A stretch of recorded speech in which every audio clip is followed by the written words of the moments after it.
صباح أنا وريني إنه شيء ماشي كصباح هاي واقع إيه يا هاد أبايا هو جابوس ولا ما تقدر تمر كما تقدر ما تجلسي ترانسي كما تقدر ما تجلسي ما تقدر ما تجلسي كورك ترانسي كما تقدر تروح على الرماوت شديد عجوز كورة excuse me أبا كاسو كصباح هاي وأنا إريانا إلا هالكاستن إريانا يوجد شديد odaygi urayay caloosha weynaa isagoo khaniis maalin walba nacaaya dadka aabaha aqliga ciyaalka de 12 saac buu aqligu nagu soo dagaa Soomaalida de waliba meelaha ka timaaday de 12 ku aqligu ku soo dagaa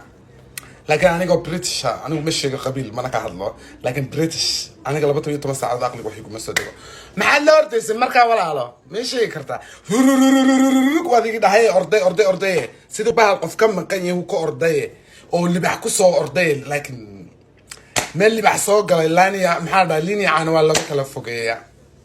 loo ma joogo meel libax soo galay maamaada raxan markan aan ugu daray waad qaraxday baa